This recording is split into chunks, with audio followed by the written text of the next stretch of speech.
नमस्कार, न्यूज़ उत्तर प्रदेश के पॉडकास्ट खबर दिन भर में आपका स्वागत है। तारीख 9 जुलाई, दिन शुक्रवार। मैं आशीष और ये हैं आज के मुख्य समाचार। यूपी विधानसभा चुनाव से पहले दलितों का दिल जीतने के लिए योगी सरकार का फैसला, स्मारकों का होगा सौंदर्यीकरण। अयोध्या की सरयू नदी में एक ही परिवार के 12 लोग डूबे, 4 को बचाया, 8 की तलाश जारी। ये आगरा की एक फैमिली जो है वो यहाँ पे आई हुई थी। कुल मिला के उस फैमिली में 15 लोग थे जिन्होंने यहाँ पे गुप्तार घाट पे वहाँ पे टहल रहे थे। जिस वक्त उसमें से कुछ महिलाएं नहाने या हाथ पैर धोने के लिए नीचे पानी में उतरी, जिसमें से कुछ महिलाओं के अचानक से डूबने जैसी स्थिति हुई, तो पूरी फैमिली जो है उनको रेस्क्यू करने के लिए तुरंत वहाँ पे कूद पड़ी। ब्लॉक प्रमुख चुनाव में हुए बवाल पर अखिलेश यादव बोले, बीजेपी ने सड़क पर अपने गुंडे छोड़कर पूरा चुनाव लूटा। उस हार का बदला लेने के लिए भारतीय जनता पार्टी ने अपने गुंडों को सड़कों पे छोड़ दिया और पूरा का पूरा चुनाव लूट लिया।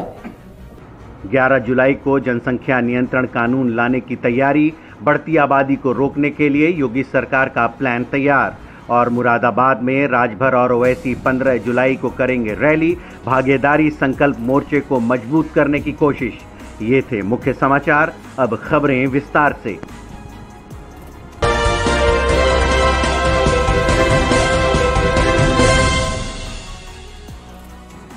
यूपी में 2022 में होने वाले विधानसभा चुनाव से पहले योगी सरकार दलितों का दिल जीतना चाहती है।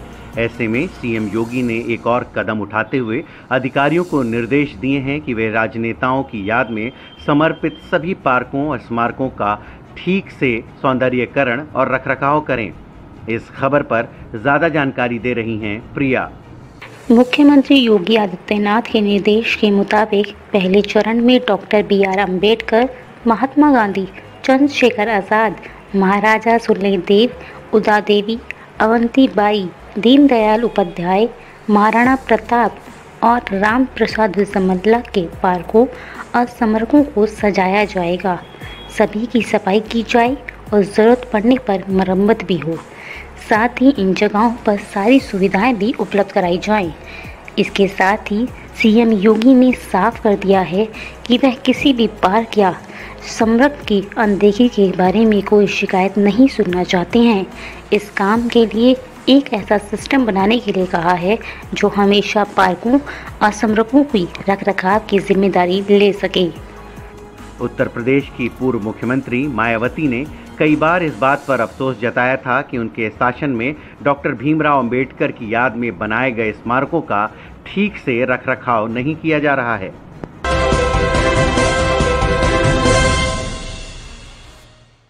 अयोध्या में एक बड़ा हादसा हो गया। यहां प्रसिद्ध गुप्तार घाट पर सरयू में स्नान करते समय 12 लोग डूब गए। लोगों की तलाश की जा रही है। आगरा से 4 परिवार के 15 लोग अयोध्या धाम घूमने आए थे। गुप्तार घाट पर सभी सरयू में अचानक डूब गए। डूबने वालों में बच्चे और महिलाएं भी शामिल हैं। मौके पर लोगों ने 4 लोगों को बचा लिया, बाकी के लिए रेस्क्यू अभियान जारी है। ये आगरा की एक फैमिली जो है वो यहाँ पे आई हुई थी। कुल मिला के उस फैमिली में 15 लोग थे जिन्होंने यहाँ पे गुप्तार घाट पे वहाँ पे टहल रहे थे। जिस वक्त उसमें से कुछ महिलाएं नहाने या हाथ पैर धोने के लिए नीचे पानी में उतरी, जिसमें से कुछ महिलाओं के अचानक से डूबने जैसी स्थिति हुई, तो पूरी फैमिली जो है उनको रेस्क्यू करने के लिए तुरंत वहाँ पे कूद पड़ी। तो उसमें जो है उसी वक्त हमारे जो लोकल वहाँ पे ड्राइवर वगैरह रहते हैं मनी भैया थोड़ा सा वहाँ पे बचाया और 12 लोग जो है उन 12 में से अब तक जो है 4 लोगों को रेस्क्यू कर लिया गया, लाइव रेस्क्यू कर लिया गया। चारों तरफ जो है इसमें फ्लड PAC की टीम, पुलिस की टीम और जो हमारे लोकल जितने भी गोताखोर नाविक हैं, इन लोगों ने बहुत ही अच्छा काम किया। लगातार चारों तरफ ये ढूंढ रहे हैं अपनी नावों के माध्यम से और कांटा लगा के ढूंढ रहे हैं। अब तक 4 लोगों को इन्होंने जिंदा उसमें रेस्क्यू किया है और बाकी लोगों पर भी जो है अभी कार्रवाई चल रही है। कोशिश है कि अधिक से अधिक लोगों को इसमें सब जो अभी 4 तो सुरक्षित थे, एक का अभी नहीं पता चल रहा था, अनकॉन्शियस थे, तो उनको अस्पताल भेजा। सर बच्चे और महिलाओं की क्या संख्या थी या कुछ बताया जा सकता है? ये भी पूरा डिटेल जो है, चूँकि कुछ नेम्स तो हम लोगों ने सभी के कलेक्ट किए हैं, अब उसमें एक्चुअल जो है उनकी फैमिली से भी वेरीफाई करना पड़ेगा। उनकी फैमिली के लोग जो है थोड़ा सा ट्रॉमेटाइज है, ट्रॉमा में है, तो ऑब्वियसली वो थोड़ा सा कंफर्म करके ही देना उचित रहेगा, वो बिना कंफर्म किए देना। मैं संख्या आपको बता सकता हूँ जो कि उनके परिवार से। कितने बजे की घटना है? ये रफली मैं समझता हूँ 12 बजे की। मुख्यमंत्री योगी आदित्यनाथ ने अयोध्या के गुप्तार घाट पर 12 लोगों के डूबने की जानकारी मिलते ही वरिष्ठ अधिकारियों को मौके पर पहुंचकर लोगों को जल्द से जल्द रेस्क्यू करने के निर्देश दिए।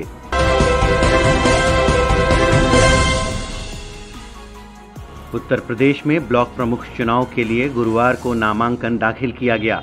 इस दौरान कई जिलों में हिंसा, मारपीट, प्रत्याशियों के पर्चे फाड़े जाने, छीनने और अभद्रता के मामले सामने आए। समाजवादी पार्टी इस हिंसा की जिम्मेदार बीजेपी को मानती है। इस मामले में अखिलेश यादव ने कहा कि बीजेपी ने पूरे प्रदेश में गुंडों को आजादी दे रखी है। जब जनता ने हरा दिया भारतीय जनता पार्टी को, जो पंचायत के चुनाव हुए थे उसमें बुरी तरीके से भारतीय जनता पार्टी हार गई। उस हार का बदला लेने के लिए भारतीय जनता पार्टी ने अपने गुंडों को सड़कों पर छोड़ दिया और पूरा का पूरा चुनाव लूट लिया। जिला पंचायत में जो कुछ किया वो सबके सामने है। उससे भी एक कदम आगे निकल गए ब्लॉक प्रमुख के चुनाव में। जब जनता ने इन्हें हरा दिया तो जनता का बहुमत का मजाक उड़ाने के लिए, अपमानित करने के लिए लोकतंत्र में भारतीय जनता पार्टी ने अपने गुंडों को खुली छूट दी है। और मैं आपको कह सकता हूं पूरी तरीके से प्रशासन के लोग इसमें जिम्मेदार हैं, वो शामिल थे। कई जगह से ब्लॉक हुकूमत से ये खबर आ रही है कि भारतीय जनता पार्टी के लोगों को अंदर बैठाया हुआ था। जब अपना पर्चा देने गए या पर्चा को भरने गए, उसी समय वहां से निकल करके आए और उन्होंने मारपीट की।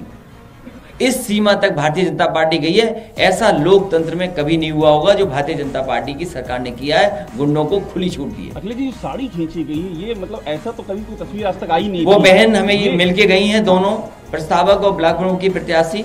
उन्होंने जो घटना उनके साथ जो हुई है, इतना अपमानित कभी नहीं हुआ होगा। एक माँ के साथ, एक बेटी के साथ, एक बहन के साथ ऐसा हुआ हो व्यवहार। ये भारतीय जनता पार्टी जो अपने दुहाई देती थी कि इससे साफ सुथरी पार्टी कोई नहीं है, लोकतंत्र की पसदर बनने वाली। और फिर तब जब उत्तर प्रदेश के मुख्यमंत्री के योगी हों, एक उत्तर प्रदेश के मुख्यमंत्री योगी हों, उन्होंने किसको खुली छूट दी थी?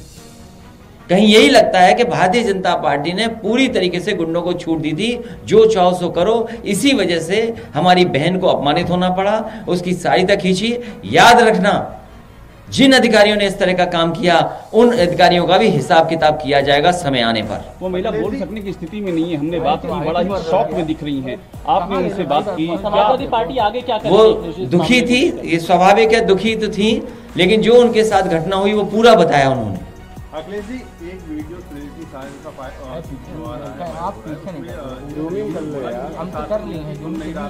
क्या लगता है कि पूरे उत्तर प्रदेश के अधिकारी, जो जिम्मेदार अधिकारी थे, उन्होंने अपने मोबाइल बंद किए हुए थे। कोई भी नेटवर्क के अंदर नहीं था, क्योंकि वो जानते थे कि अगर कोई बात आएगी तो उनके ऊपर आएगी। इसलिए उन्होंने मोबाइल को आउट ऑफ कवरेज एरिया कर दिया था पहले ही। जिस सरकार के अधिकारियों ने अपने मोबाइल को आउट ऑफ कवरेज एरिया कर दिया हो तो उनसे क्या उम्मीद करोगे आप? क्या अधिकारियों ने नहीं हस्तक्षेप किया? क्या जिलाधिकारियों ने नहीं हस्तक्षेप किया? क्या पुलिस प्रशासन नहीं मिलकर के इतना अपमानित किए लोगों को? पूरा पुलिस ने अपमानित किया है। और उम्मीद कैसे करोगे आप? भारतीय जनता पार्टी के लोग पूरे गुंडों को सड़कों पे छोड़े हुए, जो दूसरों को कहते थे गुंडा पार्टी, आज वो सबसे बड़ी गुंडा पार्टी निकली तो वो भारतीय जनता पार्टी निकली। उत्तर प्रदेश में 75 जिलों में 825 ब्लॉक प्रमुखों के लिए 10 जुलाई को वोटिंग होगी। 10 जुलाई को ही रात में सारे नतीजे घोषित हो जाएंगे।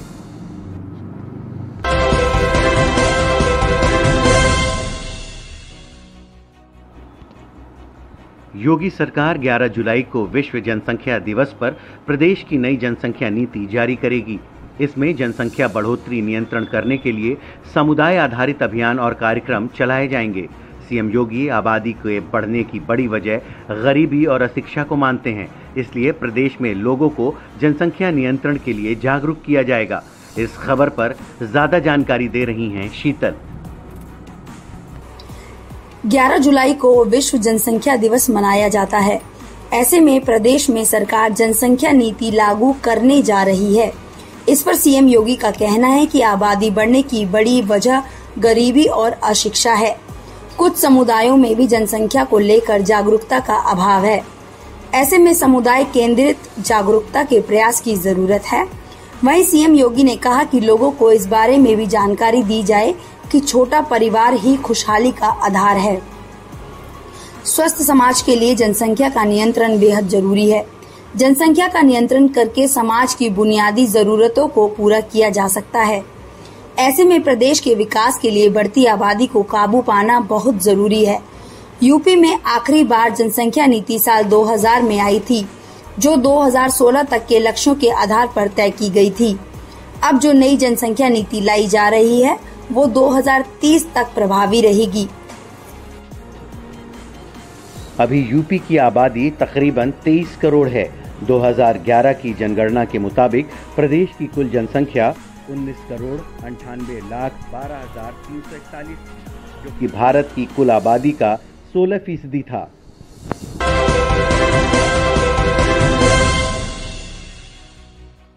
ओम प्रकाश राजभर और असदुद्दीन ओवैसी गठबंधन को मजबूत बनाने के लिए भागीदारी संकल्प मोर्चा की 15 जुलाई को मुरादाबाद में रैली करेंगे।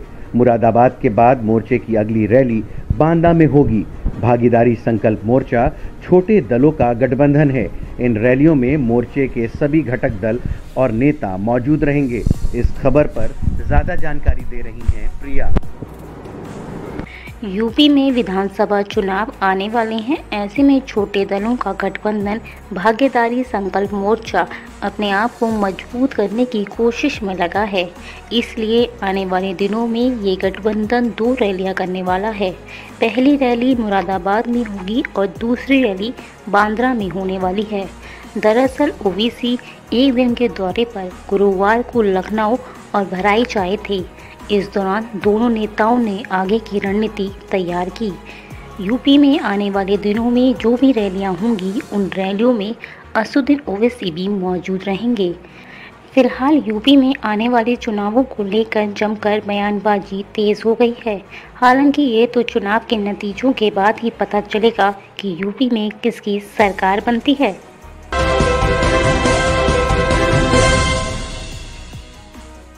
हर रोज की तरह एक बार फिर आपके लिए लेकर आए हैं पहचानो कौन का सेगमेंट। इसमें हम आपको सुनाते हैं एक आवाज़। वो आवाज़ एक राजनेता की है या अभिनेता की, आपको वो पहचाननी होती है और कमेंट बॉक्स में सही जवाब लिखकर बताना होता है। तो सुनिए आज की आवाज़ और अपना सही जवाब कमेंट बॉक्स में लिखकर हमें बताएं। It's very personal. देखिए, लोग आपके चारों तरफ हमेशा रहते ही हैं, कुछ आगे होते हैं, कुछ पीछे होते हैं, कुछ साथ में दौड़ रहे होते हैं, कभी आप आगे चले जाते हैं, कभी कोई और। It's a matter of how you want to see it. I think competition is very personal. इस बुलेटिन में इतना ही। कल फिर मिलेंगे कुछ नई खबरों के साथ। नमस्कार।